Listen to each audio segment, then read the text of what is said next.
మనకి ప్రభు అయినటువంటి యేసుక్రీస్తు వారి యొక్క ఉన్నతమైనటువంటి నామంలో మీ అందరికీ నా వందనాలు, శుభాలు తెలియజేస్తూ ఉన్నాను.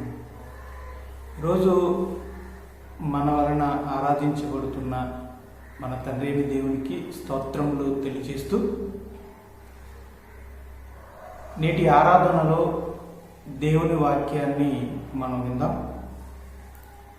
ఈరోజు ఎటువంటి భక్తిని మనం కలిగి ఉన్నాము అనే విషయాన్ని మనం ఈరోజు నేర్చుకుందాం. ఎటువంటి భక్తిని కలిగి ఉన్నాము. సో ఈ సారాంశం, ఈ అంశం ద్వారా ఎటువంటి భక్తిని కలిగి ఉండాలి అనే విషయాన్ని మనం తెలుసుకుంటాం. అదే సమయంలో ఎటువంటి భక్తిని కలిగి ఉండకూడదు అనే విషయాన్ని కూడా మనం తెలుసుకోవడం జరుగుతుంది. ఈరోజు మనం తెలుసుకునే అంశం ద్వారా దేవునికి ఎటువంటి భక్తి కావాలి, అదే సమయంలో దేవునికి ఎటువంటి భక్తి అంటే ఇష్టం ఉండదు అనే విషయాన్ని మనం తెలుసుకోబోతున్నాం. భక్తి. సో సృష్టికర్త అయిన దేవుని ఎడల మానవులు కలిగి ఉండే ఒక ఆధ్యాత్మికమైన కార్యక్రమం భక్తి. ఈ భూమి మీద ఉన్న మానవుడు తనను సమస్త సృష్టిని కలిగించినటువంటి దేవుని పట్ల విశ్వాసాన్ని, నమ్మకాన్ని, భక్తిని కలిగి ఉంటాడు. మానవుణ్ణి పరలోకంలో ఉన్న దేవుని కలిపేది భక్తి అని చెప్పొచ్చు. భక్తి ద్వారా మానవుడు దేవునితో సంబంధాన్ని కలిగి ఆయనతో పాటు జీవించే అవకాశం ఉంది. భక్తి లేకుండా ఏ మానవుడు కూడా దేవునితో సహవాసం చేయలేడు. కనుక భక్తి అనేది ఈ భూమి మీద ఉన్న మానవుణ్ణి పరమందున్న ఆ దేవుడిని అనుసంధానం చేసేది, సంబంధాన్ని కలిగించేది అని మనం చెప్పొచ్చు. అనగా దేవుడు మానవుల యొక్క భక్తి ద్వారానే సహవాసాన్ని చేస్తాడు. దేవుడు కోరుకునేది భక్తి. ఒక నిజమైనటువంటి భక్తిని దేవుడు కోరుకుంటున్నాడు. ఆ భక్తిని ఎవరైతే కలిగి ఉంటారో అటువంటి వారితో సహవాసం చేయటానికి దేవుడు ఇష్టపడతాడు అనేది మనకు అర్థమవుతుంది. భక్తి అంటే దేవుడికి ఎంత ఇష్టమో, భక్తి లేకపోవడం అంటే దేవుడికి అంత కోపం. రోమీయులకు రాసిన పత్రిక 1వ అధ్యాయాన్ని ఒకసారి చదువుకుందాం. రోమీయులకు రాసిన పత్రిక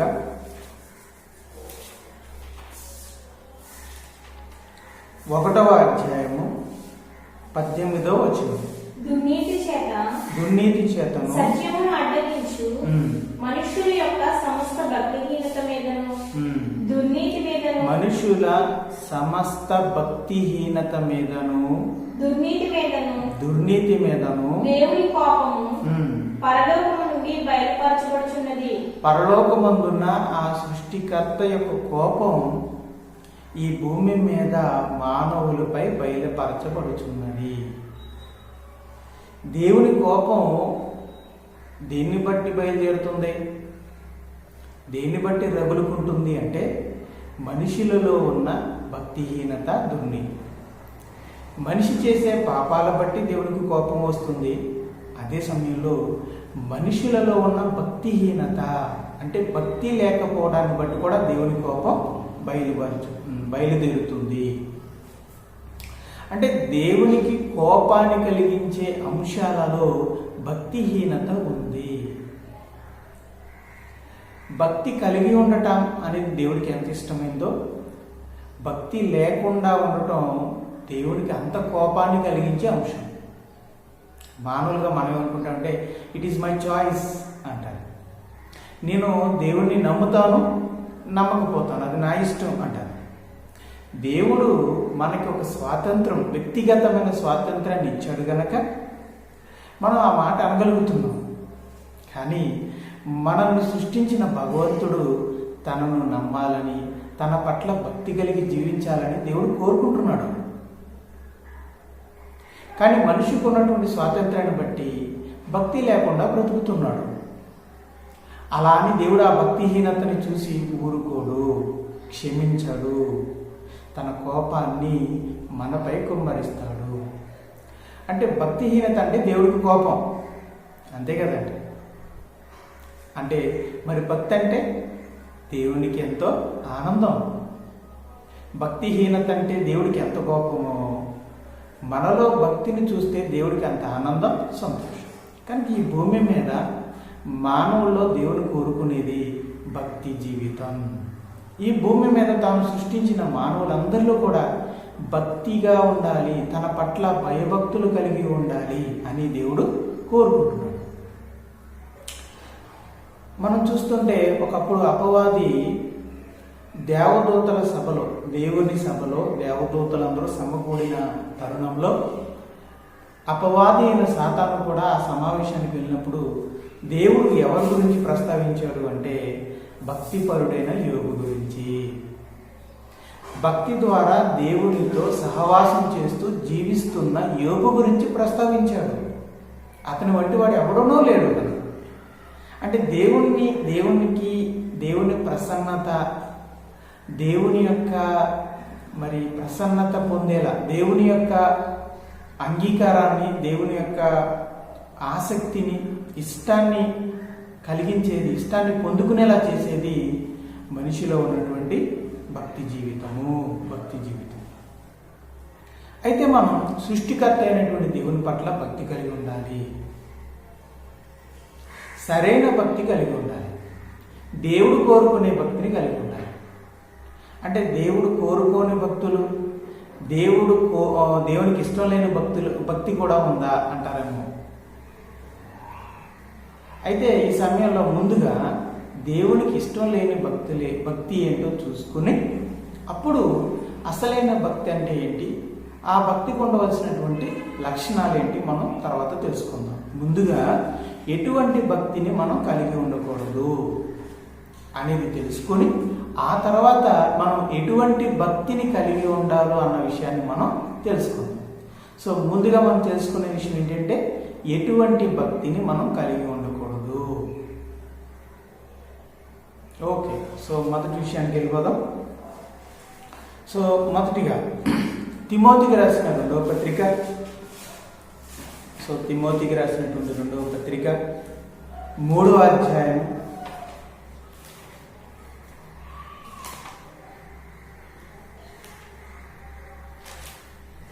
5వ వచనం. పైకి భక్తి గలవారి వలె ఉండి దాని శక్తిని ఆశ్రయించని వారునై ఉందురు. భక్తిహీనత అసలు భక్తే లేదా అనుకుంటానికి లేదు, భక్తి ఉంది. కానీ అది ఏ భక్తి అంటే పైకి కనపడే భక్తి మాత్రమే.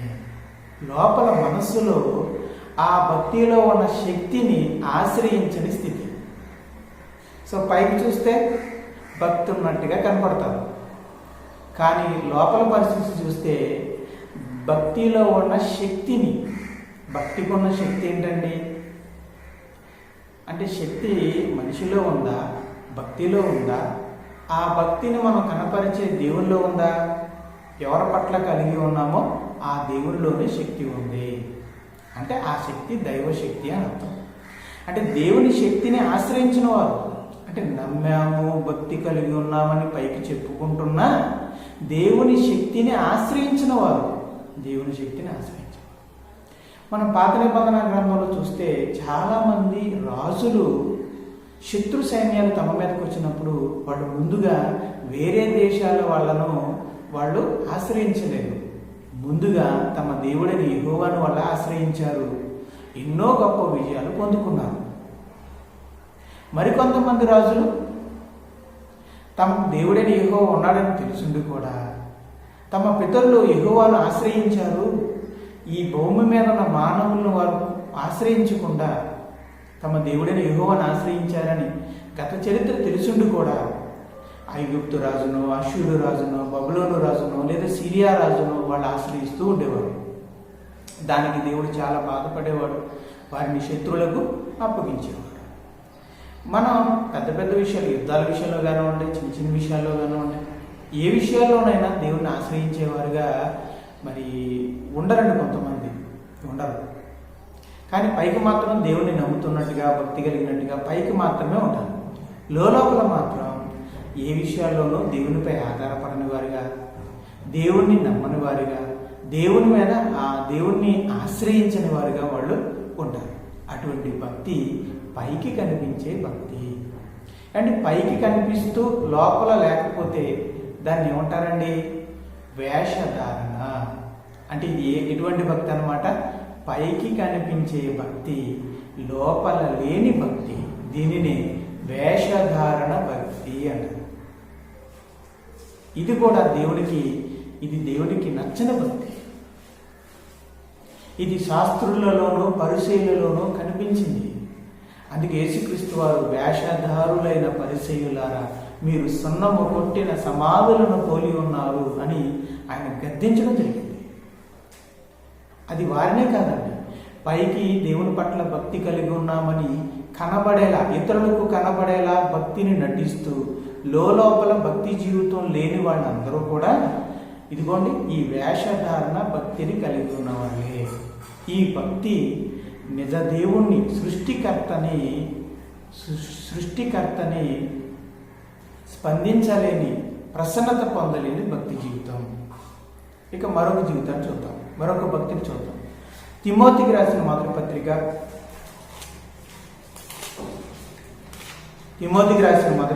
6వ అధ్యాయము 5వ వచనం. 6వ అధ్యాయం 5వ వచనం. చెడిపోయిన మనస్సు కలిగి సత్యహీనులై దైవభక్తి లాభ సాధనమనుకొను మనుషుల వ్యర్థ వివాదములనై ఉన్నవి. మరికొంతమంది భక్తిని ఎందుకు కలిగి ఉంటారంటే, భక్తి కలిగి ఉంటే లాభము, లాభ సాధనము. దైవ భక్తి లాభ సాధనం అంటే లాభాలను తీసుకొచ్చి పనిముట్టు అని.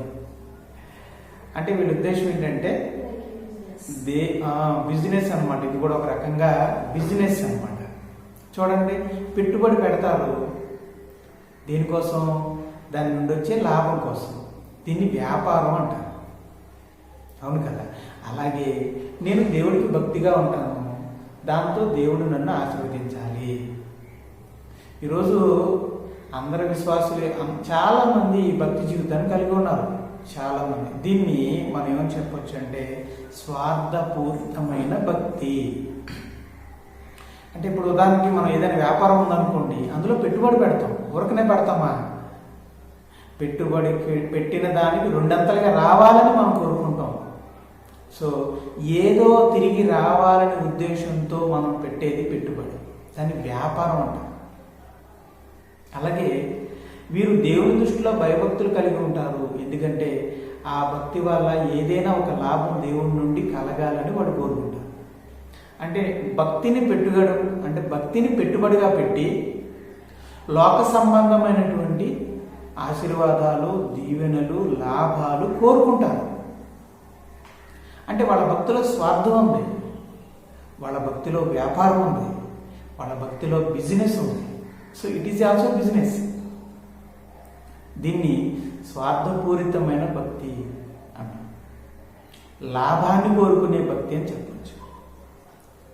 ఈరోజు భూమి మీద ఉన్న భక్తులలో చాలామంది కలిగి ఉన్న భక్తి ఇదే. అందుకే చాలామంది అబద్ధ బోధకులు ఇటువంటి భక్తి పరులు ఉన్నారు కనుక, ఇటువంటి భక్తిని కలిగి ఉన్నారు కనుక వాళ్ళకు కూడా ఇటువంటి బోధలే చేస్తున్నారు. ఇలా ఉండడం తప్పు, ఇటువంటి భక్తి కలిగి ఉండడం అనేది ఈ భక్తికి వ్యాపారానికి పెద్ద తేడా లేదు. సో ఇటువంటి భక్తిని మనం కలిగి ఉండకూడదని చెప్పేవాళ్ళు తక్కువ. ఇటువంటి భక్తిని ప్రోత్సహించే బోధకులు ఎక్కువ. ఎందుకంటే ఇలాంటి బోధ చేస్తేనే అలాంటి వాళ్ళు ఎక్కువగా వస్తారు. చూసారా? అంటే బోధకులు బోధించేవాళ్ళు ఇటువంటి భక్తినే ప్రోత్సహిస్తున్నారు, జనులు కూడా అటువంటి భక్తినే కోరుకుంటున్నారు. స్వార్థపూరితమైన లాభాన్ని కోరుకునే ఈ భక్తిని ప్రజల మధ్య పెంపొందించుకుంటున్నారు. అటు బోధకులు కానివ్వండి, ఇటు ప్రజలు కానివ్వండి, ఆ భక్తిని వాళ్ళు కోరుకుంటున్నారు. ఎందుకంటే భక్తి వల్ల ఏదో ఒక లాభం రావాలని. కానీ అటువంటి భక్తి వ్యర్థమైనది. అది దేవుణ్ణి ఆనందింపచేసేది కాదు, దేవుణ్ణి కదిలించలేదు. ఆ భక్తి దేవుణ్ణి సంతోషపెట్టలేదు. ఎందుకంటే నువ్వు భక్తి కలిగి ఉన్నావు, కానీ దానివల్ల లాభం కోరుకుంటున్నావు. లాభం, భూమి మీద లాభాన్ని, భూమి మీద ఉన్న స్వార్థాన్ని నువ్వు కోరుకుని చేసే ఈ భక్తి స్వార్థపూరితమైన భక్తి. ఇది దేవుణ్ణి కదిలించలేని భక్తి. నేను చందాలో ఈరోజు 100 రూపాయలు వేసాను, రేపటి కల్లా అది 10ంతలుగా 1000 రూపాయలుగా మారి నాకు రావాలి అని కోరుకుని 100 రూపాయలు చందా వేసేవాడు కూడా ఉన్నారా లేదా?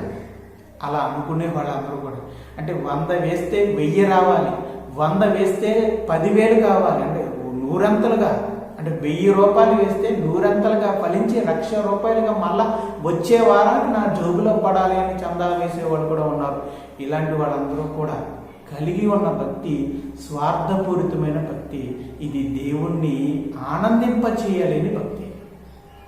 ఇది దేవుడు కోరుకున్న భక్తి. దానివల్ల మనకు ప్రయోజనం లేదు. ఆ భక్తి వలన దేవునికి ఆనందము లేదు, మనకి ప్రయోజనము లేదు. కనుక అటువంటి భక్తిని మనం కలిగి ఉండకూడదు. యాకోబు రాసిన పత్రిక 1వ అధ్యాయం,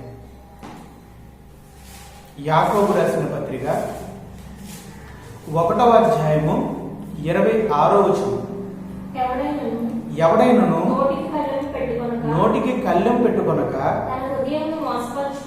తన హృదయమును మోసపరుచుకొనుచు భక్తి గలవాడనని అనుకుని ఎడల వాని భక్తి వ్యర్థమే. నేను భక్తిగా ఉన్నాను అనుకుంటూ ఒక వ్యక్తి తన నోటికి కళ్ళెం పెట్టుకుంటా ఇష్టం వచ్చినట్టుగా మాట్లాడుతూ, ఇతరులను దూషిస్తూ, ఈ నోటితో అబద్ధాలు ఆడుతూ, ఇతరులను కించపరుస్తూ, బూతులాడుతూ, ఇతరులను మోసం చేస్తూ, ఇష్టం వచ్చినట్టుగా నానా రకాలుగా మాట్లాడుతూ ఉంటే ఆ భక్తి వ్యర్థమైంది. నోటికి కళ్ళెం పెట్టుకొనక నీ ఇష్టం వచ్చినట్టుగా నువ్వు మాట్లాడుతూ, దూషిస్తూ, బూతులు మాట్లాడుతూ, నానా రకాలుగా నీ నోటితో నువ్వు మాట్లాడుతూ నీవు భక్తిని కలిగి ఉన్నావంటే, అంటే నువ్వు భక్తిపరుడువే, దేవుణ్ణి నమ్ముతున్నావు, భక్తిగా ఉండాలని నువ్వు అనుకుంటున్నావు. కానీ నీ నోటు నువ్వు అదుపులో పెట్టుకోలేకపోతున్నావు. సో అదుపులో పెట్టుకోలేక ఇష్టం వచ్చినట్టుగా మాట్లాడుతున్నావు. నీ నోట నుంచి సరస్వత్తులు వస్తున్నాయి, బూతులు వస్తున్నాయి, లేదా దోషం వస్తుంది, లేదంటే అబద్ధాలు వస్తున్నాయి, లేదా మోసపూరితమైన మాటలు వస్తున్నాయి. అలాంటివి నీలో నుంచి వస్తూ, నీ హృదయంలో నుంచి దాటుకుంటూ, నోటి ద్వారా వస్తూ నువ్వు భక్తిని కలిగి ఉన్నావంటే అది వ్యర్థమైన భక్తి. వారు ఏం మాట్లాడకూడదో ఒకసారి మనం చూద్దాం. ఎఫెసీయులకు రాసిన పత్రిక 5వ అధ్యాయము 4వ వచనం అండి. ఎఫెసీయులకు రాసిన పత్రిక 5వ అధ్యాయము 4వ వచనం. కృతజ్ఞతావచనమే మీరు వచ్చినట్టువన్న గాని మీరు బూతులైనను పోకిరి మాటలైనను సరసోక్తులైనను మీ నోటితో మాట్లాడకూడదు. ఇవి మీకు తగవు. భక్తిపరుడికి ఇది తగదు. బూతులు లేదా సరసోక్తులు లేదా పోకిరి మాటలు. నీవు ఒకవైపు భక్తి కలిగిన వాడుగా జీవిస్తూ, అదే సమయంలో ఈ నోటికి అదుపు పెట్టుకొనక నీ ఇష్టం వచ్చినట్టు మాట్లాడుతూ, నేను కామెడీ చేస్తాను, నలుగురు నవ్విస్తాను అని చెప్పి కొంతమంది ఏం చేస్తారంటే చాలా వల్గరిటీగా మాట్లాడుతూ ఉంటారు. నువ్వు నలుగురు నవ్వుతారని, కామెడీగా మాట్లాడాలని నువ్వు అనుకుంటున్నావు, కానీ నీలో ఉన్న భక్తిని నువ్వు అర్థం చేసుకుంటున్నావు. మనలో ఉన్నటువంటి భక్తి అర్థమైపోతుంది. మనం మాట్లాడే బూతుల వల్ల, దూషణ మాటల వల్ల, సరసోక్తుల వల్ల, పోకిరి మాటల వల్ల, మన నోటున ఉచ్చరించడం వలన మన విలువైనటువంటి భక్తి వ్యర్థమైన భక్తి అవుతుంది. అది వ్యర్థమైన భక్తి. నోటికి కళ్ళెము పెట్టుకొనక తన ఇష్టం వచ్చినట్టుగా మాట్లాడుతూ భక్తి కలిగి ఉన్నా సరే అది వ్యర్థమైన భక్తి. ప్రియమైన దేవుని వాళ్ళారా, ఈ వ్యర్థమైన భక్తి దేవుణ్ణి ఆనందింపచేయలేని భక్తి, దేవుణ్ణి కదిలించలేని భక్తి. దీనివల్ల కూడా మనకి ప్రయోజనం లేదు గనక ఇటువంటి వ్యర్థమైన భక్తిని మనం కలిగి ఉండకూడదు. ఓకేనండి. మరొక భక్తిని చూద్దాం. హోషేయ. ఈసారి పాత నిబంధనలోకి వెళ్దామండి. హోషేయ గ్రంథము, యెహెజ్కేలు, తర్వాత దానియేలు, తర్వాత హోషేయ. హోషేయ గ్రంథము 6వ అధ్యాయము 4వ వచనం. హోషేయ గ్రంథము 6వ అధ్యాయము 4వ వచనం. ఎఫ్రాయిము, నిన్ను నేనేమి చేతును? యోధా, నిన్ను నేనేమి చేతును? తెల్లవారగానే కనబడు మేఘము ఎగిరిపోవునట్లు ప్రాతకాలమున పడు మంచు ఆరిపోవునట్లు నీ భక్తి నిలవకపోయేను. అంటే ఉదయాన్నే చక్కగా శీతాకాలం నందు మంచు పడుతుంది. ఉదయకాలం సూర్యుడు ఉదయించక మునుపు, సూర్యుడు ప్రాతకాలం అనగా సూర్యోదయం కాక మునుపు మంచు దుప్పటి, తెల్లటి దుప్పటిలా మంచు పడుతూ ఉంటుంది. ఆ కురిసిన మంచు మనకి చక్కగా కనబడుతుంది. ఎప్పుడైతే సూర్యోదయం అయ్యి సూర్యకిరణాలు మరి ప్రసరించాయో ఆ వేడికి ఆ ఆవిరంతా చల్లాచెదరైపోతుంది, మాయమైపోతుంది, కనపడదు. కనుక ఉదయాన పడే మంచు సూర్యకిరణాలకు ఎలాగైతే కనపడకుండా మాయమైపోతుందో, ఎఫ్రాయిము, ఓ యోధ, నీకున్న భక్తి కూడా నా ఎదుట నిలవలేదు. అంటే దీన్ని ఏం చెప్పాలండి? కొంతసేపు కనబడి అంతలో ఆ మాయమయ్యే ఆవిరి వంటి భక్తి, ఇంతలో కనబడి అంతలో మాయమయ్యే జీవం అని మీరు అన్నారు కదండి. ఇప్పుడు ఇదేంటంటే ఇంతలో కనబడి అంతలో మాయమయ్యే ఆవిరి వంటి భక్తి. ఆవిరి వంటి భక్తి. ఈ 4వ భక్తి ఏంటంటే ఆవిరి వంటి భక్తి. అంటే ఆవిరి వంటి భక్తి అంటే ఆవిరి కాసేపు కనబడుతుంది, కొంచెం సేపే కనబడుతుంది. అంటే కనబడుతుంది, కొంచెం సేపు ఉంటుంది, కానీ అంతలోనే ఏమవుతుంది? కనబడకుండా మాయమైపోతుంది. అంటే కొందరు ఏ భక్తి అయితే కొంతసేపు కనబడి అంతలోనే మాయమైపోతుందో అటువంటి భక్తిని ఆవిరి వంటి భక్తి అనొచ్చు. ఈ భక్తి కూడా వ్యర్థమైన భక్తి. ఇది కూడా దేవుని కదిలించలేని భక్తి. ఇది కూడా మనకి ఎటువంటి ప్రయోజనాన్ని చేకూర్చలేని భక్తి. దేవుని మందిరంలో దేవుని పిల్లలతో కలిసి సంఘములో దేవుని వాక్యాన్ని విన్నంతసేపు, దేవుని పిల్లలతో సహవాసం కలిగి ఉన్నంతసేపు భక్తిగా ఉండి దేవుని ఆ సంఘం నుంచి మళ్ళా ఇంటికి వెళ్ళగానే ఆ భక్తి కనపడటం లేదు. అంటే సంఘములో ఉన్నంతసేపు భక్తి కనపడుతుంది, సంఘము నుంచి ఇంటికి వెళ్ళగానే భక్తి మాయమైపోతుంది. లేదా ఇంటి నుంచి పనికి వెళ్ళగానే మాయమైపోతుంది, ఉద్యోగానికి వెళ్ళగానే మాయమైపోతుంది. ఇంటి దగ్గర సంఘములోనూ ఉన్న భక్తి ఎందుకు బయటికి వెళ్ళగానే మాయమైపోతుంది? అంటే ఒక చోట ఉన్న భక్తి మరొక చోట ఉండటం లేదు. ఒక రోజు ఉన్న భక్తి మరొక రోజు ఉండట్లేదు. ఆదివారం నాడు సంఘములో దేవుని వాక్యాన్ని విన్న తర్వాత మనం ఏమనుకుంటాం? ఇక్కడి నుంచి నేను భక్తిగా ఉండాలి అని ఒక నిర్ణయానికి వస్తాం. ఆదివారం, సోమవారం, మంగళవారం 3 రోజులు భక్తి నిలబడడం అంటే కష్టమైపోతుంది. ఇక బుధవారం రాగానే ఆ భక్తి కనపడదు. గురువారం అయితే అసలు ఆ భక్తి గుర్తికనే రాదు. శుక్రవారం, శనివారం మటుమాయ. అంటే పట్టుమని 3 రోజులు కూడా భక్తి నిలబడని స్థితి. దీన్నే ఉదయకాలమున మంచు పడగా దేవుడు అంటున్నాడు, ఉదయకాలమున పడు మంచు అంతలోనే ఎలా మాయమైపోతుందో, ఆవిరైపోతుందో, కనపడకుండా మాయమైపోతుందో, ఎఫ్రాయిము నీ భక్తి కూడా అలాగే ఉంది. అంటే భక్తిగా ఒకసారి కలుగుతుంది మనసులో, ఆ కలగ్గానే దేవుడా అంటున్నాడు, ప్రార్థన, బైబిల్ అంటున్నాడు, మంచిగా దేవునితో సహవాసం చేస్తున్నాడు. కానీ కొంతకాలంగానే కొన్ని రోజులు గడవగానే ఆ భక్తి కాస్త మర్చిపోతున్నాడు, దేవుణ్ణి మర్చిపోతున్నాడు, భక్తి లేకుండా పోతున్నాడు. అంటే కొంతసేపు భక్తిగా, కొన్ని రోజులు భక్తిగా ఉండి మరికొన్ని రోజుల్లోనే ఆ భక్తి మాయమైపోతే అది ఎటువంటి భక్తి అన్నమాట? ఆవిరి వంటి భక్తి. ఆవిరి ఎలా మాయమైపోతుందో అలా మాయమైపోయే భక్తి. ఈ భక్తి దేవుణ్ణి కదిలించలేని భక్తి. ఇది మనకి ఎటువంటి ప్రయోజనాన్ని చేకూర్చలేని భక్తి. ఇటువంటి భక్తిని కూడా మనం కలిగి ఉండకూడదు. ఓకేనండి. ఇప్పుడు వరకు దేవునికి ఇష్టం లేని భక్తులు ఏంటో మనం చూసాం. ఏంటవి? వేషధారణతో కూడిన భక్తి. రెండోది స్వార్థపూరితమైన భక్తి, లాభాన్ని కోరుకునే భక్తి, వ్యర్థమైన భక్తి, ఆవిరి వంటి భక్తి. ఈ భక్తిలేవి కూడా ఇటువంటి భక్తి అనేది ఏది కూడా దేవుణ్ణి కదిలించలేదు, దేవుణ్ణి సంతోషపెట్టలేదు, దేవునితో మనం దేవునితో సహవాసాన్ని కలిగించలేవు. ఇవి ప్రయోజనం లేని భక్తులు, ఉపయోగం లేని భక్తి. ఇవన్నీ కూడా ఉపయోగం లేని, ప్రయోజనం లేని భక్తి అని మనం చెప్పవచ్చు. కనుక మరి నిజమైన భక్తి ఎలా ఉండాలి? నిజమైన భక్తి ఎలా ఉండాలి? ప్రేమను దేవుని వల్ల మనం చూద్దాం. యాకోబు రాసిన పత్రిక 1వ అధ్యాయం 1.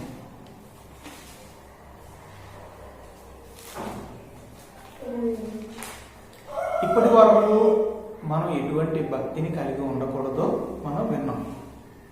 ఇప్పుడు ఎటువంటి భక్తిని కలిగి ఉండాలి? నిజమైన భక్తి ఎటువంటి లక్షణాన్ని కలిగి ఉంటుంది అనేది మనం విన్నాం. తండ్రి అయిన దేవుని ఎదుట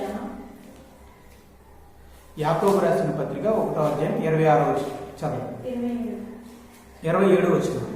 తండ్రి అయిన దేవుని ఎదుట పవిత్రమును నిష్కళంకమునైన భక్తి ఏదనగా దిక్కులేని పిల్లలను, విధవరాండ్లను వారి ఇబ్బందిలో పరామర్శించుటయు, ఇహలోక మాలిన్యము తన కంటకుండా తన్ను తాను కాపాడుకుంటే. కనుక తండ్రి అయిన దేవుని ఎదుట, సృష్టికర్త ఎదుట పవిత్రమైన నిష్కలంకమైన భక్తి ఏంటంటే దిక్కులేని పిల్లలను, విధవరాండ్రులను వారి ఇబ్బందులలో పరామర్శించట, ఇహలోక మాలిన్యం తనకంటకుండా కాపాడుకున్నట. కాబట్టి తండ్రి అయిన దేవుని ఎదుట, అంటే సృష్టికర్త ఎదుట మనం భక్తిని, నిష్కలంకమైన పవిత్రమైన భక్తిని కలిగి ఉంటాం. ఆ భక్తిలో ఏముండాలి అంటే అక్కర కలిగిన వారికి సహాయం చేయుట.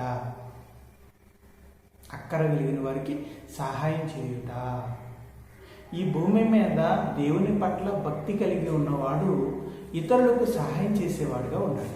ముఖ్యంగా అవసరతలో ఉన్న, అక్కరలో ఉన్న వారికి సహాయం చేయటం ఉండాలి. దీన్ని సత్క్రియ అని అంటారు.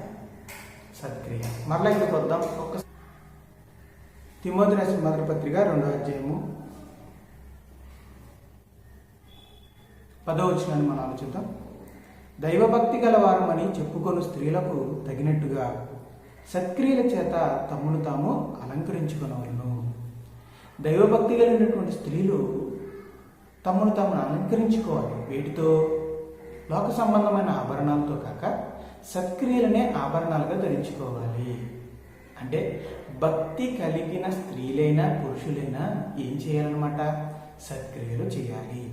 సత్క్రియ అంటే ఏంటి? ఎదుటివారికి మేలు చేయటం, అక్కర కలిగిన వారికి సహాయం చేయటం. కనుక నిజమైన భక్తిలో ఏముంటుందంటే ఇతరులకు సహాయం చేయుట, మేలు చేయుట, అక్కర కలిగిన వారికి సహాయం చేయుట, సత్క్రియలు చేయుట. మళ్ళీ యాకోబు రాసిన పత్రిక 1వ అధ్యాయం, యాకోబు రాసిన పత్రిక 1వ అధ్యాయం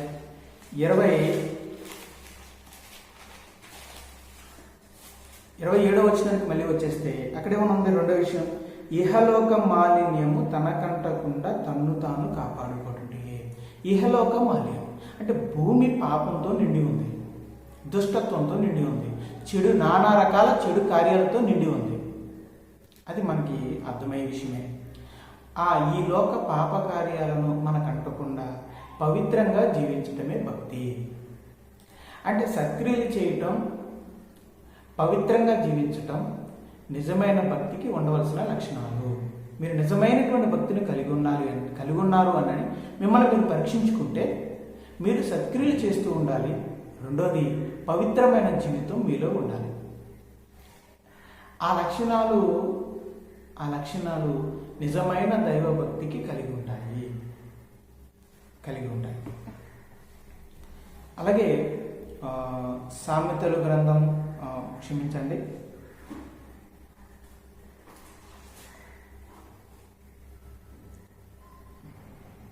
అలాగే యోహాను రాసిన సువార్త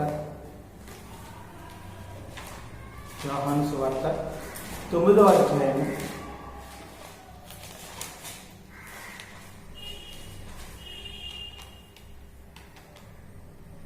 31వ వచనం. యోహాను సువార్త 9వ అధ్యాయం 31వ వచనం.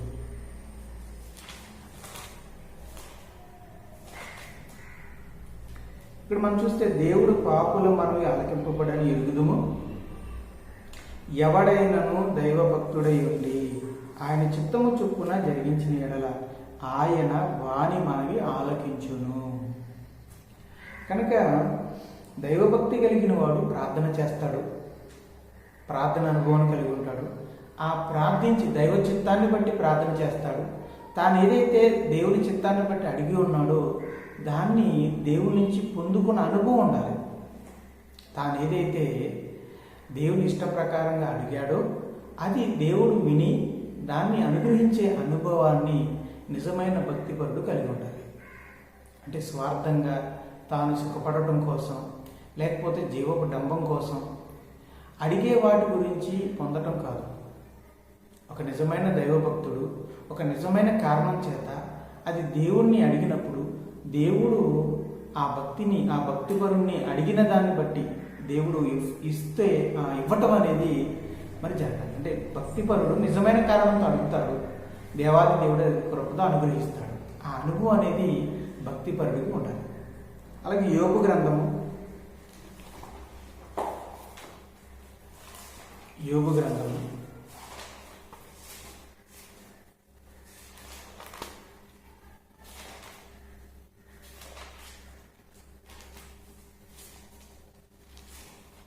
4వ అధ్యాయము, యోబు గ్రంథము 4వ అధ్యాయము 6వ వచనం. నీ భక్తి నీకు ధైర్యము పుట్టింపదా. అంటే నిజమైన భక్తి ఏదైతే ఉందో అది ధైర్యాన్ని పుట్టిస్తుంది. ఎటువంటి పరిస్థితుల్లో ఉన్నా, ఎటువంటి కష్ట పరిస్థితుల్లో ఉన్నా, క్లిష్ట పరిస్థితుల్లో ఉన్నా, భయంకరమైన పరిస్థితుల్లో ఉన్నా ధైర్యాన్ని పుట్టించేది నిజమైన భక్తి. ధైర్యాన్ని పుట్టిస్తుంది. నిజమైన భక్తి సత్క్రియలు చేస్తుంది. తండ్రి అయిన దేవుని ఎదుట నిజమైన భక్తి పవిత్రమైన ప్రవర్తన కలిగి ఉంటుంది. నిజమైనటువంటి భక్తి దేవుణ్ణి మన మొర వినేలా చేస్తుంది. నిజమైనటువంటి భక్తి మనలో ధైర్యాన్ని కలిగిస్తుంది, భయపడేలా చేయదు. భక్తి ధైర్యాన్ని కలిగిస్తుంది. దేవుడు ఉన్నాడు, నేను ఎవరి పట్ల అయితే భక్తి కలిగి ఉన్నానో ఆ దేవుడు నన్ను రక్షిస్తాడు అనే ధైర్యాన్ని ఇస్తుంది. అందుకే వేషధారులైన భక్తి కలిగిన వాళ్ళు పైకి ఆశ్రయించిన, పైకి భక్తి గలవారుగా ఉన్నా దాని శక్తిని ఆశ్రయించరు. ఎందుకంటే వాళ్ళకి వేషధారణ భక్తి ఉంది కనుక. కానీ నిజమైన భక్తి దేవుని ఆశ్రయిస్తుంది ప్రతి పరిస్థితుల్లో. అందుకే నిజమైన భక్తి ధైర్యాన్ని కలిగిస్తుంది. సామెతల గ్రంథము 3వ అధ్యాయము 25వ వచనం. ఆకస్మికముగా భయము కలిగినప్పుడు, దుర్మార్గులకు నాశనము వచ్చినప్పుడు నీవు భయపడవద్దు.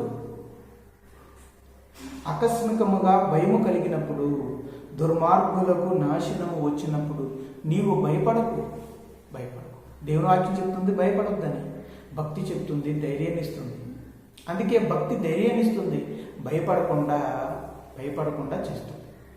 కనుక తండ్రి అయిన దేవుని ఎదుట నిజమైనటువంటి భక్తి అక్కరగలిగిన వారికి సహాయం చేస్తూ సత్క్రియలు చేస్తుంది. ఇహలోక మాలిన్యము మనకంటకుండా పవిత్రంగా బ్రతికేలా చేస్తుంది.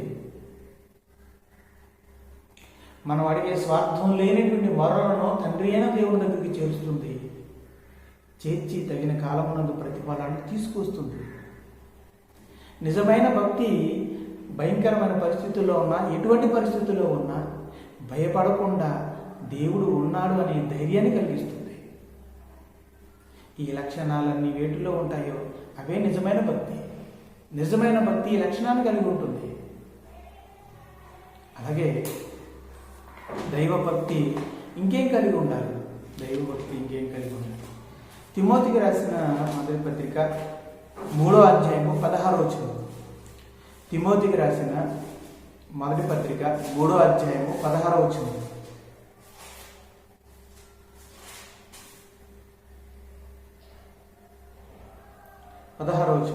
నిరాక్షేపకంగా దైవభక్తిని గూర్చిన మర్మము గొప్పదై ఉన్నది. దైవభక్తిని గూర్చిన భక్తి, దైవభక్తి అంటే దేవుని ఎడల భక్తి. ఈ భక్తిని గూర్చిన మర్మం గొప్పదై ఉంది. ఏంటది? ఆయన శిష్యురుడుగా ప్రత్యక్షుడాయను, ఆత్మ విషయమున నీతిపరుడని తీర్పు నొందెను, దేవదూతలకు కనబడెను, రక్షకుడని జనములలో ప్రకటింపబడెను, లోకమందు నమ్మబడెను, ఆరోహణుడై తేజోమయుడయను. ఇది భక్తి, ఇది దైవభక్తి. ఇక్కడున్న విషయం ఇందులో దైవభక్తి ఉందండి అని అంటే నిజమైన భక్తి ఇక్కడ చెప్పబడిన విషయాన్ని కలిగి ఉండాలి. నిజమైన దైవభక్తి ఇక్కడ చెప్పబడిన విషయాన్ని నమ్మే విధంగా ఉండాలి. ఇక్కడ ఏం చెప్పబడి ఉంది? ఆయన శిష్యురుడుగా ప్రత్యక్షుడాయను.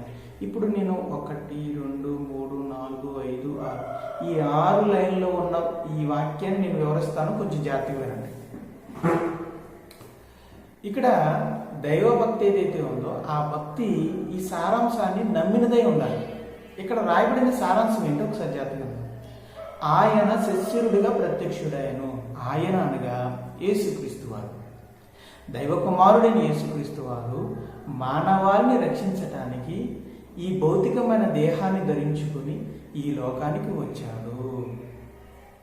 అంటే ఆయన శిష్యురుడిగా ప్రత్యక్షుడయ్యాడు అంటే మానవుడిగా ఈ లోకంలో జన్మించాడు అన్న సత్యాన్ని తెలియజేస్తుంది. ఆత్మ విషయమున నీతిపరుడని తీర్పు నొందెను. ఏ దేహాన్ని అయితే, ఏ శరీరాన్ని అయితే ధరించుకుని మానవుడిగా ఆయన ఈ లోకంలో పుట్టాడో ఆ శరీరమునందు సకల మానవుల పాపాన్ని భరించి ఆ పాపానికి పరిహారంగా తన శరీరాన్ని సిలువకు వేలాడదీసి తన విలువైనటువంటి ప్రాణాన్ని సమర్పించాడు. ఆయన పాపమును మోసాడే కానీ పాపాన్ని చేయలేదు. ఆయన నీతిమంతుడు. ఏ పాపము చేయని నీతిమంతుడు.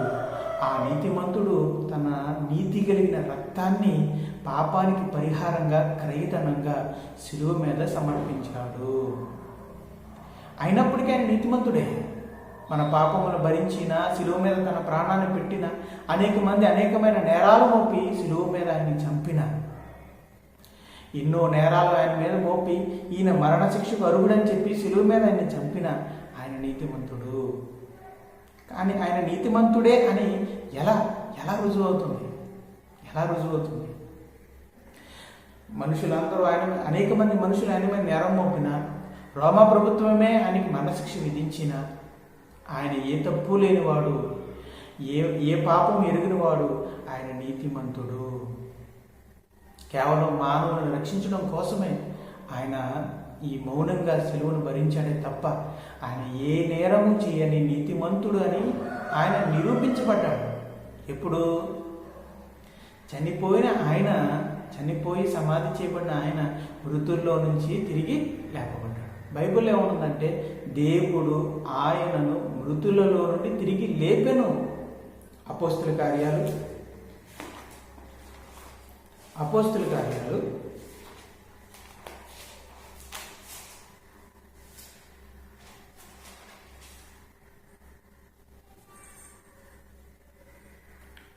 3వ అధ్యాయము 14వ వచనం.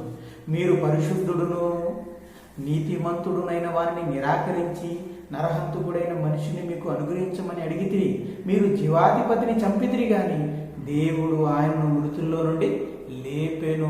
లేపడం ద్వారా ఈయన నీతిమంతుడే, పరిశుద్ధుడని నిరూపించాడు. ఒకవేళ యేసుక్రీస్తు వారు తప్పు చేసిన వాడైతే, యేసుక్రీస్తు వారు నేరం చేసిన వాడైతే, దానికి తగిన శిక్షగా రోమ ప్రభుత్వం వాళ్ళకి మరణశిక్ష విధించుంటే యేసుక్రీస్తు వారు ఇంకా సమాధిలోనే ఉండేవారు. దేవుడు ఆయన్ని లేపేవాడే కాదు, దేవుడు ఆయన మృతుల్లో నుంచి తిరిగి లేపి సజీవుడిగా నిలబెట్టాడు అంటే రోమా ప్రభుత్వం యూదులు అన్యాయంగా వారికి శిక్ష విధించారు అని, ఆయనలో ఏ నేరం లేదని, ఆయనలో ఏ తప్పు లేదని, ఆయన నీతిమంతుడే, ఆయన పరిశుద్ధుడే, కానీ మానవాళి పాప పరిహారం కొరకు తన నీతి కలిగిన ప్రాణాన్ని సిలువ మీద పెట్టడం కోసమే సిలువెక్కాడు తప్ప ఆయన ఏ పాపము చేయని నీతిమంతుడే అని రుజువుపరుచున్నట్లుగా దేవుడు తన బలాతిశయము చేత ఆయన మృతుల్లో నుంచి తిరిగి లేపటం జరిగింది. తద్వారా తండ్రి అయిన దేవుడు యేసుక్రీస్తు అని మృతుల్లోంచి తిరిగి లేపడం ద్వారా ఆయన ఆత్మ విషయమై నీతిపరుడని తీర్పు పొందెను. ఇప్పుడు చెప్పండి, ఆయన మృతుల్లోంచి లేకపోతే ఆయన పరిశుద్ధుడా కాదా అనేది చెప్పలేము. లోకం ఒకవేళ ఈయన పాపేనండి అన్నారనుకోండి, పాపి కాదని మనం వాదన చేయలేము. కానీ ఎప్పుడైతే తండ్రి అయిన దేవుడు ఆయన మృతులోంచి తిరిగి లేపాడో, ఎవరైనా పాపి అని చెప్తే ఎలా పాప అవుతాడు? ఒకవేళ ఆయన పాపి అయితే ఆయన మృతుల్లో నుంచి ఎలా లేస్తాడు? దేవుడు ఆయన ఎందుకు లేపుతాడు పాపి అయిన మనిషిని అని మనం వాదిస్తాం. అంటే ఆయనను మృతుల్లో నుంచి తిరిగి లేపడం ద్వారా తండ్రి అయిన దేవుడు ఈయన నీతిమంతుడే అని రుజువు చేశాడు. ఒక చక్కటి తీర్పు ఇచ్చాడు. తీర్పు ఇవ్వడం అంటే యేసుక్రీస్తు వారిని దేవుడు మృతుల్లో నుంచి తిరిగి లేపాడు అని అర్థం. ఓకేనండి. సశరీరుడిగా ప్రత్యక్షమయ్యాడు అంటే మానవ దేహాన్ని ధరించుకుని మానవుడిగా పుట్టాడని అర్థం. నీతిమంతుడిగా తీర్పు పొందాడు అంటే మనల్ని నీతిమంతులుగా చేయడం కోసం సిలువనెక్కి మరణించిన యేసుక్రీస్తు వారిని తండ్రి అయిన దేవుడు సమాధిలోంచి తిరిగి లేపాడు అని అర్థం. అర్థమవుతుందండి? అంత అర్థం ఉంది. నెక్స్ట్ తర్వాత ఏంటంటే చదవండి. దేవదూతలకు కనబడిను. దేవదూతలకు కనబడి అంటే యేసుక్రీస్తు వారు పుట్టినప్పుడు దేవదూతలు ఉన్నారు కదా, ఉన్నారు. ఆయన 40 దినాలు ఉపవాస ప్రార్థన చేసినప్పుడు అక్కడ దేవదూతలు ఉన్నారు లేదా? ఉన్నారు. ఆయన శ్రమ పొందే ముందు రోజు, ఆయన శ్రమ పొందుతున్నప్పుడు దేవదూతలు ఉన్నారు లేదు? వచ్చారు. ఆయన్ని ఓదార్చారు లేదా? ఓదార్చారు. యేసుక్రీస్తు వారిని సమాధి చేసి మృతుల్లోంచి తిరిగి లేపినప్పుడు శిష్యులు వెళ్ళకముందే, అంటే శిష్యులు లేదా స్త్రీలు, శిష్యురాండ్రులైన స్త్రీలు కొంతమంది వెళ్ళినప్పుడు యేసుక్రీస్తు వారు పునరుద్ధారాన్ని తిరిగి లేచిన అప్పుడు ఆ సమాధి వద్ద ఎవరిని చూశారు? దేవదూతలు చూశారు. అంటే పునరుద్ధారుడే తిరిగి లేచిన యేసుక్రీస్తు వారిని మొదటగా చూసింది ఎవరన్నమాట? దేవదూతలే. అయితే దేవదూతలకు కనబడను అని అంటున్నారంటే ఇది స్పెషల్ ఏముందండి? ఆయన పుట్టినప్పటి నుంచి యేసుక్రీస్తు వారిని చూస్తూనే ఉన్నారు దేవదూతలు. మళ్ళీ స్పెషల్గా దేవదూతలకు కనబడను అని చెప్పాల్సిన అవసరం ఏంటంటే అది ఇప్పుడు మీకు చెప్తున్నానండి, జాగ్రత్తగా. ఇక్కడ రాయబడిన దేవదూతలు ఏంటంటే పరలోకమందున్న తండ్రి అయిన దేవదూతలు కాదు. మీరేం కంగారు పడద్దు. నేను ఇక్కడ మిమ్మల్ని కంగారు పట్టే విషయం చెప్పను, ఒక మంచి విషయం చెప్తాను, జాగ్రత్తగా. ఇక్కడ రాయబడిన దేవదూతలు ఏంజల్స్ కాదు. ఏంజల్స్ అంటే దేవుని దూతలు, పరలోకపు దూతలు కాదు. దేవదూతలు కనబడను అని స్పెషల్గా ఎందుకు చెప్పాడు అంటే ఇక్కడ దేవదూతలు ఎవరో ఒకసారి నేను చెప్తానండి. దేవదూతలు అంటే చెప్పండి, దేవుని దూతలు అనగా దేవుని చేత పంపబడిన వారు. దేవదూతలు అనగా ప్రతిసారి పరలోకంలో ఉన్న ఏంజల్స్ అని మనం అనుకోవాల్సిన అవసరం లేదు. కొన్ని సందర్భాల్లో మానవులు కూడా దేవునికి దూతలుగా పనిచేశారు. దూత అనగా రాయబారి అని, దేవుని చేత పంపబడినవాడు అని. ఓకేనండి, రైట్. ఇప్పుడు పాత నిబంధనలో ప్రవక్తలు ఉన్నారు కదా, వాళ్ళందరూ కూడా దూతలే. అంటే పరలోకపు దూతలని కాదు, మనుషులుగా ఉన్న దేవుని దూతలని అర్థం. ఇప్పుడు ప్రవక్త అయిన యోహాను కూడా దేవదూతే. ఎందుకని? ఇదిగో నీకంటే ముందుగా నా దూతను పంపుచున్నాను అన్నాడు. కనుక బాప్తిస్మిచ్చి యోహాను కూడా దేవుని దూతే. మరి ఇక్కడ దేవదూతలకు కనబడను అన్నాడు. ఇంతకీ ఈ దేవదూతలు ఎవరు అంటే పరలోక దూతలు కాదు, ఆ పాత నిబంధన కాల ప్రవక్తలు అని కాదు. ఎందుకంటే వాళ్ళందరికీ కాలం చెల్లిపోయారు కదండి, వాళ్ళందరూ వెళ్ళిపోయారు. మరి ఇక్కడ కనపడుతున్న ఈ దేవదూతలు ఎవరు అని అంటే ఇప్పుడు మీకు చూపిస్తాను. తిమోతి గారు రాసిన 2వ పత్రిక, క్షమించండి, కొరింథీయులకు రాసిన 2వ పత్రిక,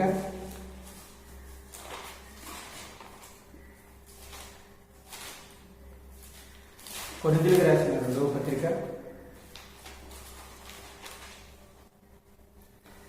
8వ అధ్యాయము 23వ వచనం.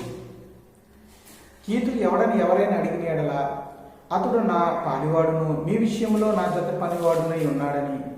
మన సహోదరులు ఎవరని అడిగిన ఎడల వారు సంఘముల దూతలను క్రీస్తు మహిమనై ఉన్నారని నేను చెప్పుచున్నాను. సంఘముల దూతలను అన్నక్కడ ఒకటని అనుకోని చూడండి, దాని కింద ఏమనుంది?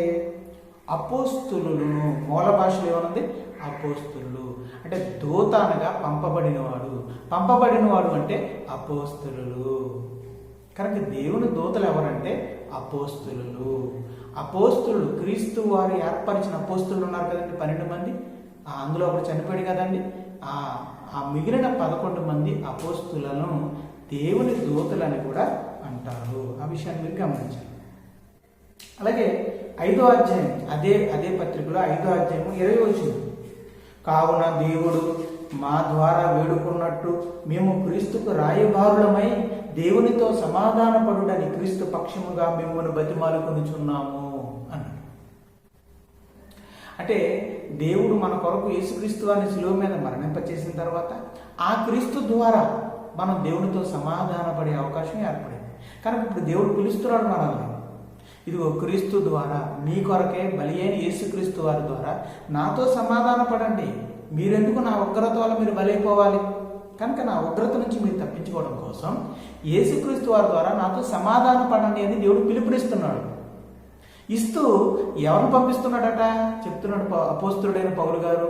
ఇదిగో మమ్మల్ని, మేము క్రీస్తు రాయబారులమై దేవుడు వేడుకున్నట్టుగా ఆయన పక్షాన మేము వేడుకుంటున్నాం, సమాధాన పడండి దేవునితో. అంటే తనతో సమాధాన పడండి అని మనల్ని పిలుస్తూ దేవుడు ఎవరిని రాయబారులుగా పంపించాడు? అపోస్తుడైన పౌలుని. అంటే పౌలు అపోస్తులందరినీ దేవుడు రాయబారులుగా పంపించాడు. రాయబారి అన్న, దూత అన్న, అపోస్తుడన్న ఒక్కటే. అలాంటి దేవదూతలందరూ బైబిల్లో రాయబడిన దేవదూతలందరూ అపోస్తులన్న ఉద్దేశం కాదండి. తిమోతికి రాసిన మొదటి పత్రికలో ఉన్న ఆ వాక్య భాగంలో ఉన్న మాటకు అర్థం దేవదూతలకు కనపడును అంటే అర్థం అపోస్తులకు కనపడ్డాడు. అవునా కదండి? యేసుక్రీస్తు వారు చనిపోయి తిరిగి లేచిన తర్వాత పరలోకానికి వెళ్ళక ముందు ఆయన 40 రోజులు ఉన్నాడు. ఈ 40 రోజులు ఎందుకు ఉన్నాడు చెప్పండి? అపోస్తులకు నేను మృతుల్లోంచి తిరిగి లేచానని కనపరుచుకోవడానికే. అందుకోసం మీరు చూడండి కావాలి. మొదట మగ్దలేని మరి కనపడి నేను తిరిగి లేచాననే విషయం చెప్పు అని అన్నాడు. వాళ్ళు అప్పటికీ నమ్మకపోయేసరికి వాళ్ళు ఉన్న గదిలోనికే నేరుగా వచ్చాడు. అందులో తోమా లేకపోయి సందేహిస్తే మరలా వాడి కోసం మరలా కనపడ్డారు. అలా వాళ్ళకు కనపడటం కోసమే యేసుక్రీస్తు వారు మరలా ఈ భూమి మీద ఆగాల్సి వచ్చింది. వాళ్లకు కనబడి వాళ్ళ మనసును స్థిరపరిచి వాళ్లకు నమ్మకాన్ని కలిగించి అప్పుడే ఆయన పరలోకానికి వెళ్ళడం జరిగింది. ఎప్పుడైతే యేసుక్రీస్తు వారు వారికి నమ్మకాన్ని కలిగించారో అపోస్తులకు కనపడ్డాడు. దాని ద్వారా అపోస్తులు ఏం గ్రహించుకున్నారు? మా ప్రభువైన యేసుక్రీస్తు వారు మృతుల నుంచి తిరిగి లేచాడు కనుక ఈయన రక్షకుడు. అంతే కదా, మృతుల నుంచి తిరిగి లేచాడంటే ఏమైనా రక్షకుడు. అప్పటి నుంచి యేసుక్రీస్తు వారు మృతుల నుంచి తిరిగి లేవటం మొదలు నుంచి అది వాళ్ళకి కనపడడం నుంచి అపోస్తులు ఏం చేయడం మొదలు పెట్టారు? తిమోతికి రాసిన మొదటి పత్రిక 16వ వచనం 3వ అధ్యాయం 16వ వచనం తర్వాత మాట, రక్షకుడని జనులలో ప్రకటించబడెను. ఎప్పుడైతే యేసుక్రీస్తు వారు మృతుల నుంచి తిరిగి లేచాడో అప్పుడు అపోస్తులు ఎప్పుడైతే కనబడ్డాడో, అపోస్తులకు ఎప్పుడైతే కన్ఫర్మ్ అయిందో అప్పటి నుంచి యేసుక్రీస్తు వారిని రక్షకుడిగా ప్రజల్లో ప్రకటించడం మొదలుపెట్టారు. ఓకేనండి, రైట్. చూడండి అపోస్తుల కార్యాలు. సమయం అవుతుంది కాబట్టి అలా ప్రకటించారో లేదో చూద్దాం. అపోస్తుల కార్యాలు 3వ అధ్యాయం, అపోస్తుల కార్యాలు 5వ అధ్యాయం 31వ వచనం. ఇశ్రాయేలుకు మారు మనసును పాపక్షమాపణను దయచేటుకే దేవుడు ఆయనను అధిపతిగాను రక్షకుడిగాను తన దక్షిణ హస్తమ బలము చేత హెచ్చించి ఉన్నాడు. మేమును దేవుడును తనకు విధేయులైన వారికి అనుగ్రహించిన పరిశుద్ధాత్మయు ఈ సంగతులకు సాక్షులమై ఉన్నామని చెప్పిరి, ప్రకటించిరి. ఏమని ప్రకటించారు? యేసుక్రీస్తు వారిని దేవుడు హెచ్చించిన అధిపతి, రక్షకుడని వాళ్ళు ప్రకటించారు. ఎప్పుడైతే యేసుక్రీస్తు వారి మృతుల నుంచి తిరిగి లేచి వారికి కనబడ్డాడో అప్పటి నుంచి యేసుక్రీస్తు వారి రక్షకుడని ప్రకటించడం మొదలుపెట్టారు. ఎప్పుడైతే యేసుక్రీస్తు వారిని ప్రకటిస్తూ ఉన్నారో అప్పటి నుంచి అనేక మంది నమ్మటం మొదలుపెట్టారు. నమ్మి చూడండి, ఇంచుమించు మనం అపోస్తలులో చెప్పిన మాటలు నమ్మి ఇంచుమించు 3,000 మంది బాప్తిస్మం తీసుకున్నారు. అది కూడా మన అపోస్తల కార్యాలు 2వ అధ్యాయము, అపోస్తల కార్యాలు 2వ అధ్యాయము 41వ వచనం. కాబట్టి అతని వాక్యం అంగీకరించిన వారు బాప్తిసం పొందితిరి. అంటే వీళ్ళు వెళ్ళి ప్రకటించడం మొదలుపెట్టారు. వారి ద్వారా స్వస్థత కార్యాలు, సూచక్రియలు జరుగుతూ వారి ద్వారా దేవుని వాక్యం అందించబడుతూ ఉంటే ప్రజలందరూ వింటున్నారు, వాళ్ళు కూడా నమ్ముతున్నారు, మారు మనసు పొందుతున్నారు, బాప్తిసం తీసుకుంటున్నారు. అందుకే ఇక్కడ ఏమని రాయబడింది? లోకమందు నమ్మబడెను. అపోస్తలులు ప్రకటించారు, ప్రకటించబడిన రక్షకుడని ప్రకటించారు, రక్షకుడని అనేక మంది లోకంలో నమ్మడం జరిగింది. కనుక లోకంలో నమ్మబడెను. ఆరోహణుడై తేజోమయుడైను, ఆరోహణుడై తేజోమయుడైను. మరొక వైపు యేసుక్రీస్తు వారు కనబడి తన గురించి తాను రక్షకుడిగా స్వార్థ ప్రకటించమని వాళ్ళని పంపించేశాక యేసుక్రీస్తు వారు వారందరి ఎదుటే ఆరోహణమై పరలోకానికి వెళ్ళాడు. ఒకసారి మార్కు సువార్త 16వ అధ్యాయం, మార్కు సువార్త 16వ అధ్యాయం 19వ వచనం ఒకసారి చదువుకుందాం. మార్కు సువార్త 16వ అధ్యాయము 19వ వచనం. ఎలాగూ ప్రభువైన యేసు వారితో మాట్లాడిన తర్వాత పరలోకమునకు చేర్చుకొనబడి దేవుని కుడి పార్శ్వమున ఆసీనుడైను. మరొక వైపు అపోస్తులు ఏం చేస్తున్నారు? వారు బయలుదేరి వాక్యము అంతటా ప్రకటించిరి. అదవుతుందండి. ప్రభు వారికి సహకారుడై ఉండి వెనువంట జరుగుతున్న సూచిక క్రియల వలన వాక్యమును స్థిరపరచుండెను. అంటే లోకాన్ని నమ్మిస్తుండెను. ఆయన శశిరుడిగా ప్రత్యక్షుడైను. ఆయన ఆత్మ విషయమై నీతిపరుడని తీర్పు పొందెను. అంటే మృతుల పునరుద్ధానం ద్వారా దేవదూతలకు కనబడెను. అనగా దేవదూతలు, దేవుని చేత పంపబడిన దూతలయ్యున్న అపోస్తులకు నేను మృతులై తిరిగి లేచానని కనబడెను. ఆయన వారు లోకమునకు రక్షకుడని ప్రకటించబడెను, అపోస్తుల ద్వారా ప్రకటించబడెను, లోకము చేత నమ్మబడెను, లోకములో నమ్మబడెను. ఎలా? వాళ్ళు చెప్తున్న అపోస్తులు చెప్తున్న మాటల చేత, వాళ్ళ ద్వారా జరుగుతున్న సూచక్రియల చేత, అద్భుతాల చేత నమ్మబడెను.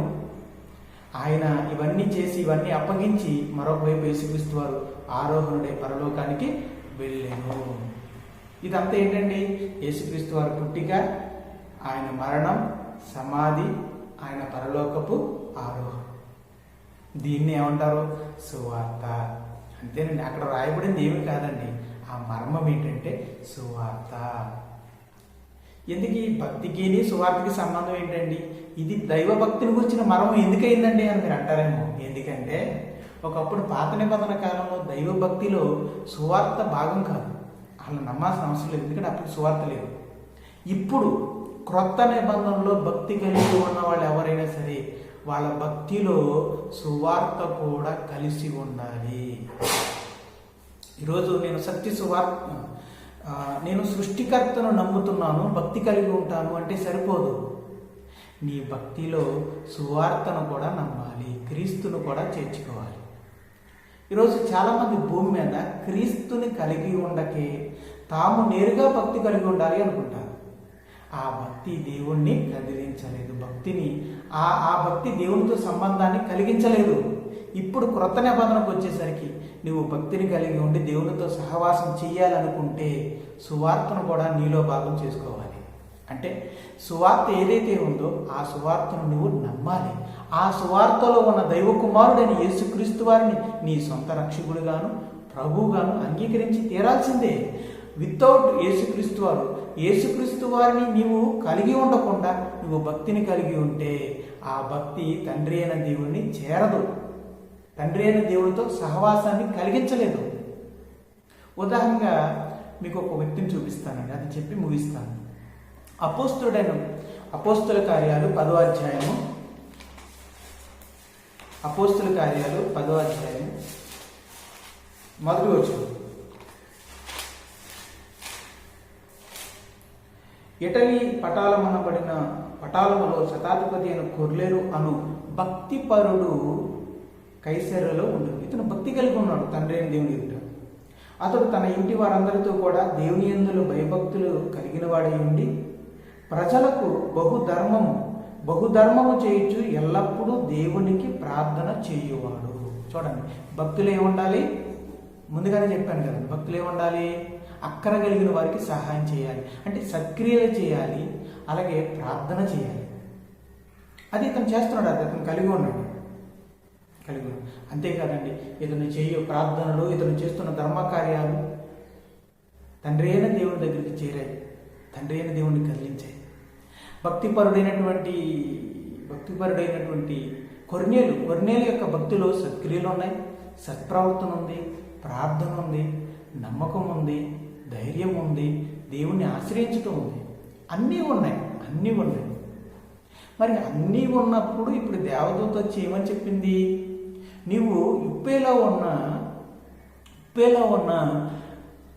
పేతురుని పిలిపించుకో, అతని చెప్పు మాటలు విను అని చెప్పిందండి. చూడండి, 11వ అధ్యాయం 13వ వచనంలో అక్కడ ఉందండి దేవదూత ఏం చెప్పిందని. అప్పుడు అతడు, నీవు ఉప్పేకు మనుషులను పంపి పేతురు అను మారు పేరు గల సీమోను పిలిపించుము. నీవును నీ ఇంటి వారును ఏ మాటల వలన రక్షణ పొందుదురో ఆ మాటలు అతను నీతో చెప్పునని తన ఇంట నిలిచి తనతో చెప్పిన ఒక దేవదూతను చూచిన సంగతి మాకు తెలిపాను. అంటే ఒక దేవదూత కొర్నేలుకి కనబడి ఏమని చెప్పిందంటే, ఉప్పేలో పేతురు అనేవాడు ఉన్నారు, ఆ పేతురు గారిని మీరు పిలిపించుకుని అతను చెప్పే సంగతులు మీరు వినాలి అని. సరే, పేతురు గారు వచ్చారు, పిలిపించుకున్నారండి. 2 మనుషులు పంపారు, పేతురు గారిని తీసుకొచ్చారు, తన ఇంటికి రప్పించుకున్నారు. ఈ లోపల కొర్నేలు గారు పేతురు రాకముందే అందరూ వాళ్ళ బంధువులతో స్నేహితులతో కలిసి కూర్చున్నారు. పేతురు గారు రాగానే మాట్లాడారు. ఇప్పుడు పేతురు గారు ఏం చెప్పారు? ఎవరి గురించి చెప్పారు? చూడండి, 10వ అధ్యాయం 38వ వచనం. పేతురు గారు వచ్చి ఏమని చెప్పారు చూడండి. అదేమనగా 38వ వచనం, దేవుడు నజరేయుడని యేసును పరిశుద్ధాత్మతోను శక్తితోను అభిషేకించిననున్నదియే. దేవుడు ఆయనకు తోడై ఉండెను గనుక ఆయన మేలు చేయొచ్చు, అపవాది చేత పీడింపబడిన వారందరినీ స్వస్థపరచుచు సంచరించుచుండెను.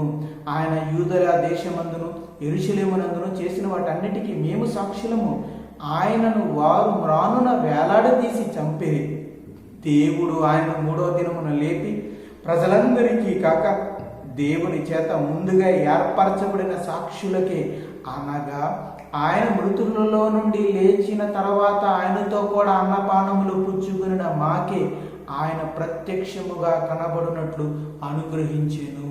దేవదూతలకు కనబడెను అన్నాడు, చూశారు? అది ఇదే, అనగా దేవుని దూతలైన అపోస్తులకు మృత్యుంజయుడని యేసుక్రీస్తు వారు కనబడ్డారు. ఏం చెప్పాడండి ఆయన? కొర్నేలు ఇంటి వరకు వచ్చి ఏం చెప్పాడు ఆయన? నేను ఒకప్పుడు చేపలు పట్టేవాడిని, నేను ఇలాగ అయ్యాను అలా అని తన అనుభవం చెప్పాడా? తన గురించి చెప్పాడా? కానీ ఎవరి గురించి చెప్పాడు? దేవుని చేత అభిషేకించబడి ఈ లోకములో మానవుడిగా అవతరించి సువార్త ప్రకటించి స్వస్థపరిచి మన కొరకే మ్రానున వేలాడి దేవుని చేత మృతుల్లోంచి తిరిగి లేపబడిన యేసుక్రీస్తు వారి గురించి చెప్పాడు. అంటే యేసుక్రీస్తు వారి గురించి చెప్పాడు కదండి, దాన్ని ఏమంటారు? సువార్త. భక్తిపరుడైనటువంటి కొర్నేలుకి ఏం చెప్పాడు? సువార్త. భక్తిపరుడైన కొర్నేలు ఆ సువార్తను వినగానే పరిశుద్ధాత్ముని వరాన్ని పొందుకొని అన్ని భాషలతో మాట్లాడడం మొదలుపెట్టాడు. అంటే అతని భక్తి పరిపూర్ణమైంది. అప్పుడు ఆయన భక్తి పరిపూర్ణమైందనమాట. ఆయన భక్తిలో అన్నీ ఉన్నాయి, కానీ సువార్త లేదు. కానీ ఎప్పుడైతే సువార్త ఆయన భక్తిలో చేరిందో అప్పుడు ఆయన భక్తి పరిపూర్ణమైంది.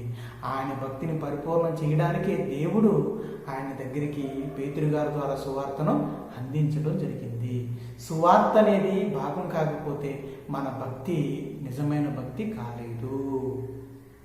యేసుక్రీస్తు వారిని రక్షకుడుగాను ప్రభువుగాను అంగీకరించి మారు మనసు పొంది బాప్తిసం తీసుకుని రక్షణ పొంది పరిశుద్ధాత్మను పొందుకుని దేవుని బిడ్డగా మారకపోతే మనం ఎటువంటి భక్తిని కలిగి ఉన్నా దానివల్ల ప్రయోజనం లేదు. ప్రియమైన సహోదరులు, ప్రపంచంలో మీరు ఎవరైనా సరే, ఏ వర్గానికి చెందిన వారైనా దయచేసి ఒకసారి గమనించండి. మీరు దేవుణ్ణి నమ్ముతున్నారు, మీరు భగవంతుడిని నమ్ముతున్నారు, భక్తి కలిగి ఉన్నారు. కానీ ఒక విషయం, భగవంతుడు భక్తిని కోరుతున్నాడు. ఆ భక్తిలో సువార్తను కూడా నమ్మమని చెప్తున్నాడు. యేసుక్రీస్తు వారిని కూడా నమ్మమంటున్నాడు. యేసుక్రీస్తు వారిని నమ్మి మీరు భక్తి కలిగి ఉంటే మీ భక్తి అర్థవంతమైన భక్తి అవుతుంది. లేదా దేవుడు ఆ భక్తిని కోరుకోడు. ఆ విషయాన్ని గమనించండి. ఓకేనండి, ఇక్కడతో ఈ విషయాన్ని ముగిస్తూ మరలా ఒకసారి ఆలోచిద్దాం. మనం ఈ రోజు ఏమేమి ఉన్నామో వాటిని ఒకసారి ఆలోచించుకుందాం. ఓకేనండి. సో మనం ఎటువంటి భక్తిని కలిగి ఉన్నాము అనేది ఒకసారి ఆలోచిద్దాం. మన భక్తిని మనం ఒకసారి పరిశీలించుకుందాం, పరీక్షించుకుందాం. విన్న విషయాన్ని మరలా ఒకసారి పునరాలోచిద్దాం. భక్తి మానవుడిని దేవుణ్ణి కలిపే అనుసంధానమే భక్తి అన్నమాట. భక్తి ద్వారా మానవుడు దేవునితో సహవాసాన్ని చేయగలడు. అయితే అటువంటి భక్తి మరి ఎటువంటి భక్తి అయి ఉండాలి? దేవునికి నచ్చని భక్తి ఏంటి అనేది మనం చూస్తే వేషధారణైన భక్తి దేవునికి నచ్చదు. కాబట్టి మనం ఎటువంటి భక్తిని కలిగి ఉండాలి? దేవుని ఆశ్రయించేవారై ఉండాలి. రెండోది, లాభం కోసమే మనం భక్తి కలిగి ఉంటే అది స్వార్థపూరితమైన భక్తి అవుతుంది. కాబట్టి మనం నిస్వార్థమైన వారిగా ఉండాలి. అంటే దేవుడి వల్ల ఏదో లోక సంబంధంగా వస్తాయనే ఆలోచన మనకి ఉండకూడదు. తర్వాత మూడోది నోటిని అదుపులో పెట్టుకోకపోతే అది వ్యర్థమైన భక్తి అవుతుంది. కాబట్టి మనం ఏం చేయాలి? మన భక్తి వ్యర్థమైంది అవ్వకూడదంటే మన నోటిని అదుపులో పెట్టుకోవాలి. ఏది పడితే అది మాట్లాడకుండా మన నోటిని అదుపులో పెట్టుకోవాలి. తర్వాత ఆవిరి వంటి భక్తి కాకూడదు. ఆవిరి వంటి భక్తి అంటే ఏంటి? ఈ రోజు ఉంటుంది, రేపు మాయమైపోతుంది, మళ్ళీ ఎల్లుండి వస్తుంది, అవతల ఎల్లుండి మారిపోతుంది. అలా కాదు. ఇంతలో కనబడే అంతలో మాయమైపోయేలా కాకుండా ఎప్పుడూ భక్తి కలిగి ఉండాలి. ప్రతిరోజు భక్తి కలిగి ఉండేలా స్థిరమైన భక్తిని కలిగి ఉండాలి. దేవుని ఎప్పుడూ నమ్మేలా ఉండాలి. అదండి. తర్వాత నిజమైన భక్తికి ఉండవలసిన లక్షణాలు ఏంటి? సత్క్రియలు చేయాలి, పవిత్రమైన జీవితం ఉండాలి, అలాగే దేవునికి ప్రార్థించడం, ఆ ప్రార్థన ద్వారా దేవుని నుండి పొందుకోవడం మనకు ఉండాలి. అలాగే ధైర్యాన్ని కలిగించేయాలి. నిజమైన భక్తి ధైర్యాన్ని కలిగించే విధంగా ఉండాలి. తర్వాత నిజమైన భక్తిలో సువార్త కూడా ఉండాలి. రాసుకోండి కావాలి. భక్తిలో విశ్వాసం ఉండాలి. నిజమైన భక్తిలో దేవుని మీద విశ్వాసం ఉంటుంది. నిజమైన భక్తిలో దేవుడంటే ప్రేమ ఉంటుంది. భక్తిలో ఆరాధన ఉంటుంది, దేవుణ్ణి ఆరాధించడం ఉంటుంది. భక్తిలో ప్రార్థన ఉంటుంది. భక్తిలో వాక్య పఠనం, బైబిల్ చదవటం ఉంటుంది. భక్తిలో సత్క్రియలు చేయటం ఉంటుంది, ఎదుటివానికి మేలు చేయటం ఉంటుంది. భక్తిలో సత్ప్రవర్తన ఉంటుంది. ఇహలోక మాలిన్యాన్ని తనకంటకుండా పవిత్రంగా బ్రతికే సత్ప్రవర్తన ఉంటుంది. భక్తిలో క్రీస్తు ఉంటాడు. భక్తిలో ఎవరు కూడా ఉండాలి? క్రీస్తు ప్రభువుగా ఉండాలి. దేవుడిగా కాదు, ప్రభువుగాను రక్షకుడుగాను ఉండాలి. ఓకేనండి, రైట్. దీని వీలైతే మీకు స్క్రీన్ మీద చూపించడానికి ప్రయత్నం చేస్తాను, ఒకసారి చూడండి. భక్తిలో విశ్వాసం ఉండాలి, ప్రేమ ఉండాలి, ఆరాధన ఉండాలి, ప్రార్థన ఉండాలి, వాక్య పఠనం అంటే బైబిల్ చదవటం ఉండాలి, సత్క్రియలు ఉండాలి, సత్ప్రవర్తన ఉండాలి, ప్రభువైన యేసుక్రీస్తు వారు ఉండాలి. ఇవన్నీ ఏ భక్తిలో ఉంటాయో అది నిజమైన భక్తి. ఈ లక్షణాలు ఉంటే అది నిజమైన భక్తి. ఇన్నాడు చెప్పాను చూసారా, ఆ లక్షణాలు ఉంటే నిష్ప్రయోజనమైన భక్తి. ఒక్కసారి మీ భక్తిని దేవుని ముందుకు తీసుకొచ్చి మీ మనసు చెప్పే మాటలను పక్కన పెట్టి మీ బుద్ధి చెప్పే, మీ మనస్సాక్షి చెప్పే మాటలకు ఒకసారి అవకాశం ఇచ్చి తండ్రి అయిన దేవుని ఎదుట మీరు భక్తి కలిగి ఉన్నారు కదా, ఆ భక్తి ఎలా ఉందో ఒకసారి ఆలోచించుకుంటారా? ఒకసారి పరీక్షించుకోండి, ఆలోచించుకోండి. ఒకవేళ మీ నోటిని అదుపులో పెట్టుకోలేనట్లయితే, స్వార్థమైనటువంటి ఆలోచనలు కలిగి ఉంటే, ఇందులో కనబడి అంతలో మాయమైపోయే విధంగా మీ భక్తి ఉంటే, పైకి కనబడుతూ లోపల లేకపోతే, ఆ భక్తి వ్యర్థమైన భక్తి అని భావించి వాటిని విసర్జించి వాటిని సరిచేసుకుంటూ, మరి చివరిలో చెప్పిన నిజమైన భక్తి ఏమైతే ఉండాలో అవన్నీ మీరు పొందుకొని తండ్రి అయిన దేవుని ఎదుట నిజమైన భక్తిని కలిగి ఉండి ఆ భక్తి ద్వారా మీరు దేవునితో సంబంధాన్ని కలిగి ఉండాలని కోరుతున్నాను. లాస్ట్లో ఒక చిన్న కొటేషన్ చెప్తున్నాను, జాగ్రత్తగానండి. విముక్తి భక్తిని కలిగించాలి. ఆ భక్తి మనకి శక్తినివ్వాలి. ఆ శక్తి మనల్ని ముక్తికి నడిపించాలి. ఏంటండి? విముక్తి, పాపం నుండి మనం విముక్తి పొందాం కదండి. ఆ విముక్తి వలన మనకి భక్తి పుట్టాలి. ఆ భక్తి మనకి శక్తినివ్వాలి. ఆ శక్తి మనల్ని ముక్తికి అంటే పరలోకానికి చేర్చాలి. అలాంటి భక్తే నిజమైన భక్తి ఉంటుంది. సో అట్టి భక్తిని, దేవునికి ఇష్టం లేని భక్తిని విడిచిపెట్టి దేవునికి ఇష్టమైన భక్తిని కలిగి ఉండి మీరు ముక్తికి చేరాలి అని హృదయపూర్వకంగా ఆశిస్తూ నా మాటలు ముగిస్తున్నాను. ఓకేనండి. విన్న వాక్య నిమిత్తం దయచేసి మోకరించి ఈ సమయంలో ప్రార్థన చేయండి. మీలో ఉన్న గర్వాన్ని, అహంకారాన్ని పక్కన పెట్టి నేనెందుకు సరి చేసుకోవాలన్న మూర్ఖత్వాన్ని పక్కన పెట్టుకొని దేవుని ఎదుట తగ్గించుకుని ఇప్పుడే మీ భక్తిని పరీక్షించుకుని భక్తిలో ఏవైనా లోపాలు ఉంటే సరిచేసుకొని నిజమైన భక్తిని పొందడానికి ప్రయత్నించాల్సిందిగా కోరుతూ నా మాటలు ముగిస్తున్నాను. మంచిదే.